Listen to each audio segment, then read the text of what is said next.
الرحیم، آج 15ویں تراویح ہے سورہ نور کی بقی آیات آج ہیں، اس کل تلاوت ہوئی تھی۔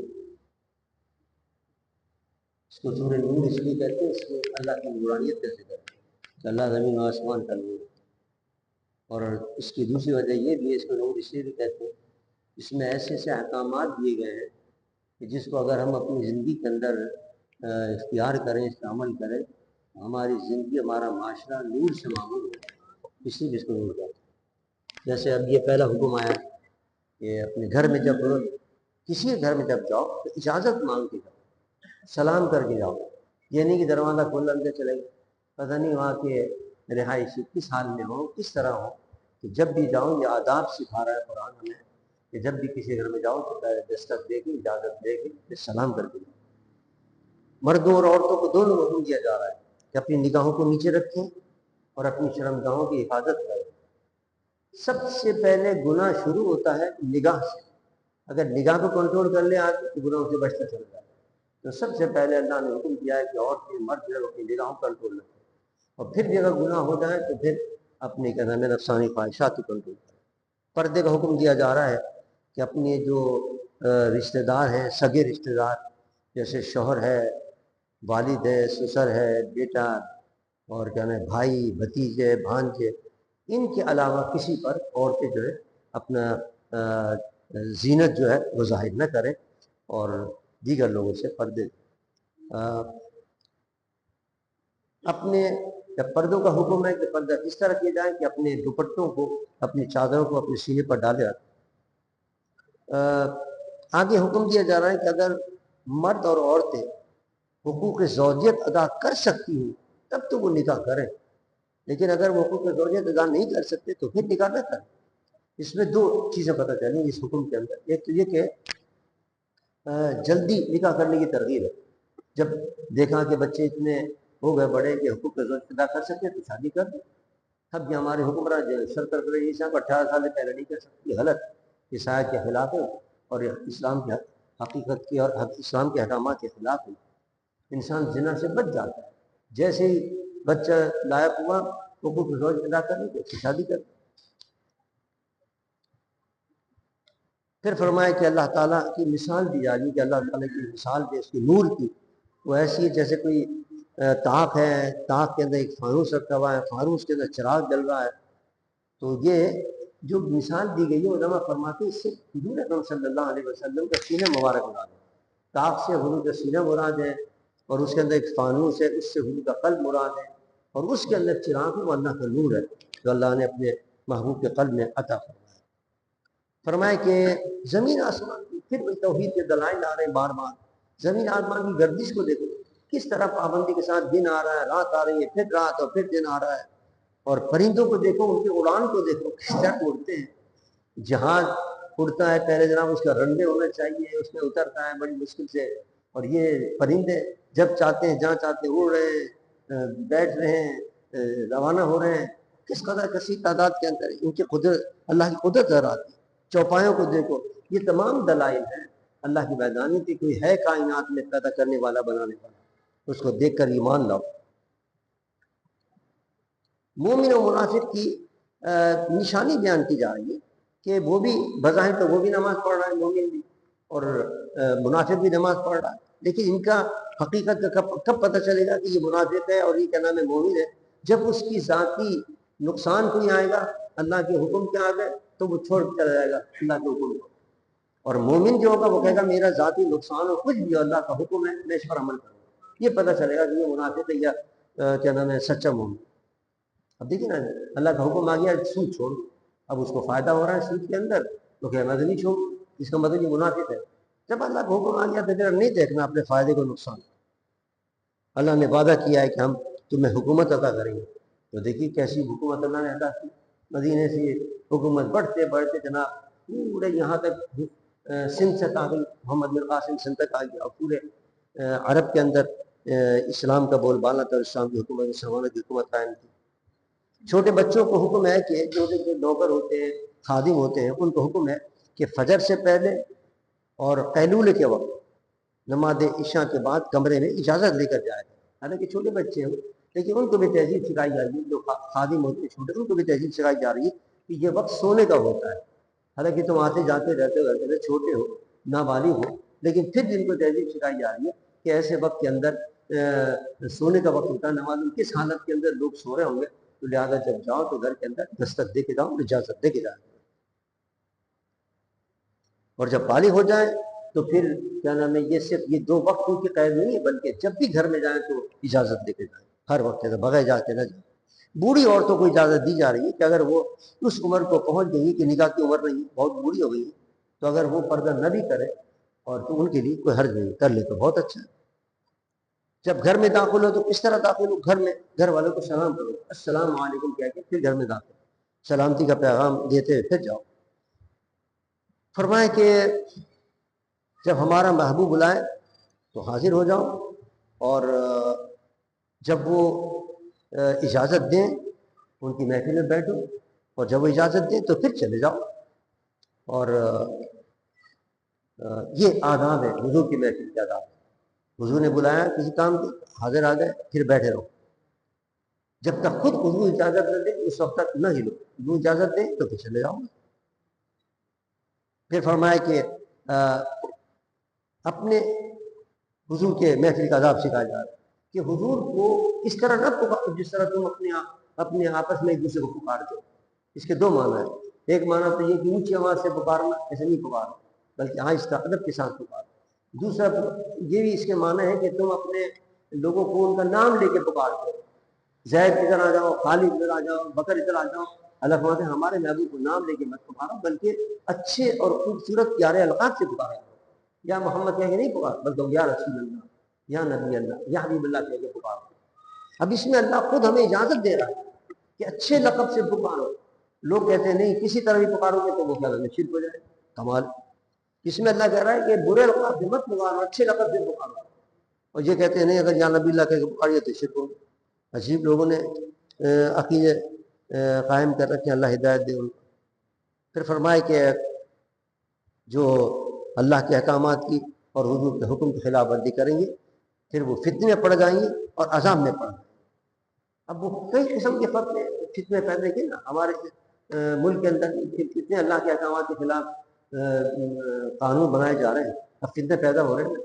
کئی جناب قتل و غارت جاری ہو رہا ہے، کئی جناب کیا نام ہے زلزلے آ رہے ہیں، کئی جناب سیلاب آ رہے ہیں، کئی تباہیاں ہو رہی ہیں، کئی جناب افغانستان سے حملے ہو رہے ہیں.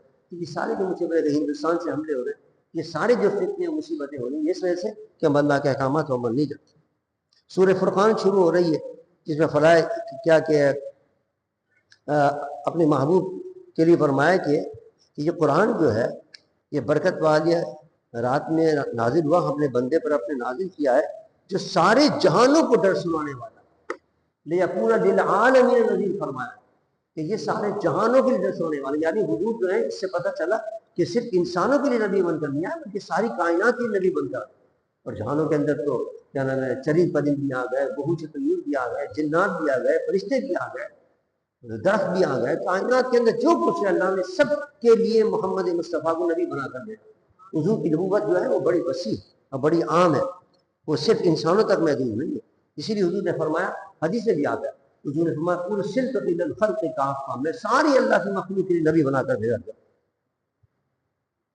پھر فرمایا کہ اللہ نے اپنے محبوب کو قرآن عطا کیا، لیکن قیامت کے دن حضور شکایت کریں گے اللہ کہ اللہ تیرے بندوں نے اور میرے امتی نے قرآن کو چھوڑ دیا تھا.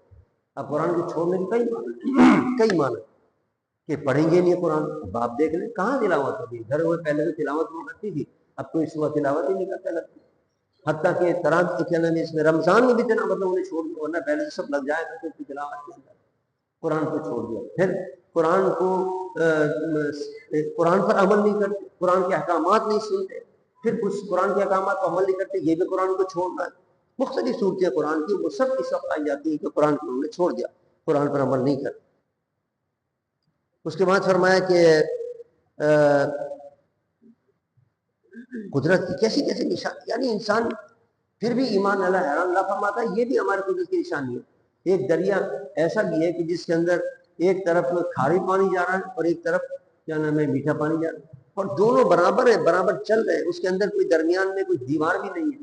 پھر بھی ملتے نہیں ہے پانی، نہ کھاری پانی مل رہا ہے میٹھے کے ساتھ، نہ میٹھا پانی پڑ رہا ہے کھاری پانی کے ساتھ. اللہ کی قدرت شان نظر آتی. وہ ایک سنا ہے کہ وہ ایک بڑا محقق تھا کوئی، ان کا کیا نام ہے، یورپ کا، اس نے یہ ایجاد کیا تو کہنے لگا یہ تو میری نئی ایجاد ہے. لوگوں نے کہا تمہاری نئی ایجاد نہیں ہے، یہ تو قرآن میں 1400 سال پہلے اللہ نے بتایا. یہ تو کمال ہو گیا. جب اس کو بتایا گیا قرآن کی آیت دکھائی گئی، اس نے ایمان لیا. اس نے کہا واقعی یہ سچا مذہب ہے کہ جو ہم جس کو آج ایجاد کر رہے ہیں اس کو قرآن نے پہلے سے بتا دیا اور قدرت کی نشانی بتائی. اللہ نے اپنے بندوں کی تعریف کی ہے. عباد الرحمان، میرے بندے کرانے کے مستحق کون ہیں؟ ان کے صفات بیان کیے کہ جو میرے بندے کرانے کے مستحق ہیں، جو کامیاب ہیں اور کیا نام ہے جنت کے اندر جانے والے ہیں، جن کو میں نے بشارت دی جنت کی، ان کی یہ صفات ہوں گی. پہلی صفت کیا ہے؟ تواضع اختیار کرنا. اکڑتے نہیں ہیں، نہ ان کی چال کے اندر، نہ ڈھال کے اندر، نہ ان کی گفتگو کے اندر، نہ ان کی بات کے اندر کوئی تکبر نہیں ہے. بڑی تواضع ان کی ساری ہوتی ہے. پھر جاہلوں سے وہ اعراض کرتے، جاہلوں سے بحث نہیں کرتے. اب جاہل سے کیا بات کرنا، وہ بلا وجہ اپنا وقت ضائع کرنا. کوئی جاہل اگر متھے لگ جاتا ہے تو کہتے ہیں چل خدا حافظ، السلام علیکم، یا کہ سلام کہہ کے گزر جاتا ہے. یہ بھی اللہ کی پیاروں کی صفت ہے. پھر وہ رات کو اپنی راتیں جو ہے وہ سجدوں کے اندر، رکوع کے اندر اور قیام کے اندر گزارتے ہیں، وہ اللہ کی یاد کرتے ہوئے گزارتے ہیں.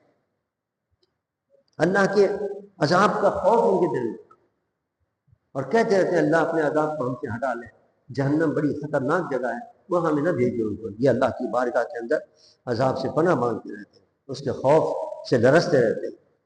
پھر یہ بھی اللہ کی پیاروں کی صفت ہے کہ خرچ کرنے میں اعتدال کرتے ہیں.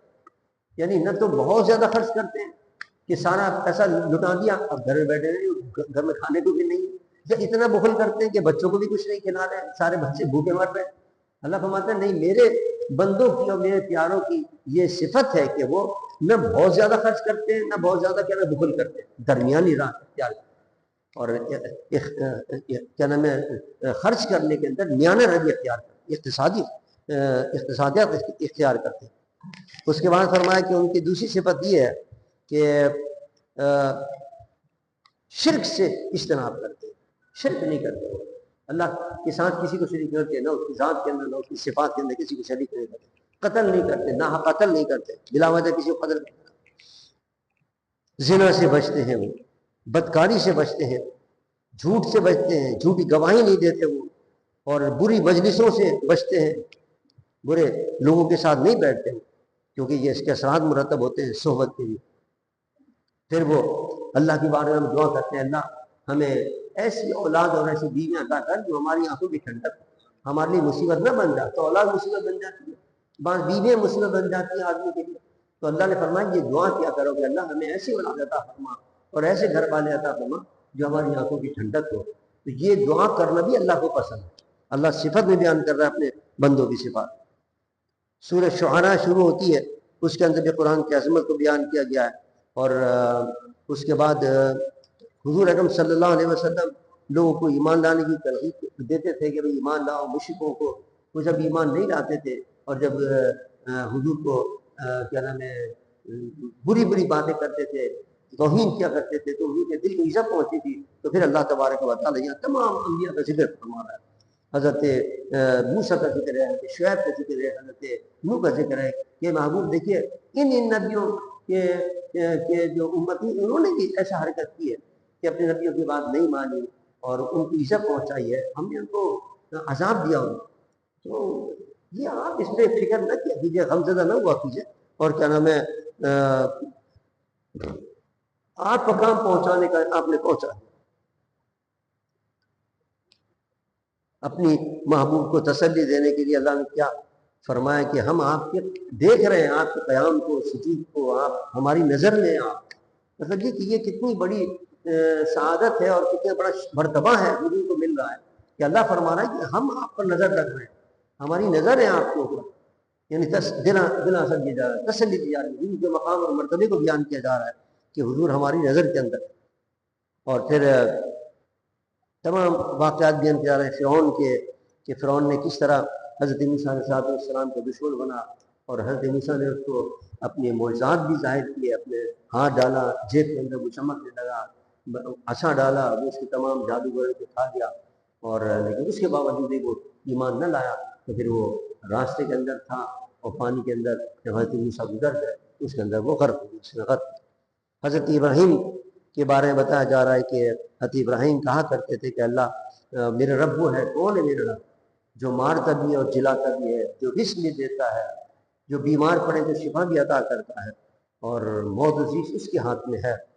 اور اس سے پھر وہ دعا کر رہے ہیں اللہ میرا اچھا ذکر ہو، قیامت تک اچھے مجھے یاد کیا جائے۔ اللہ ان کی دعا قبول۔ اب ہم نماز کے اندر اللہم صلی علی محمد وعلی محمد کما صلیت علی ابراہیم میں پڑھتے ہیں، ابراہیم کا ذکر ہوتا ہے پوری دنیا کے اندر۔ اللہ ان کی دعا کو قبول فرمائے۔ اچھا ذکر چل رہا ہے، قیامت تک چلتا رہے گا۔ اللهم صل على سيدنا محمد وعلى ال سيدنا محمد بعدد كل ذرة من عدد يا رب بالمصطفى بلغ مقاصدنا إننا ما مضى يا واسع الكرم إن الله ملائكته يصلون على النبي يا أيها الذين آمنوا صلوا عليه وسلموا تسليما اللهم صل على سيدنا محمد وعلى ال سيدنا ومولانا محمد وبارك وسلم سبحان ربك رب العزة عما يصفون وسلام على المرسلين والحمد لله رب العالمين۔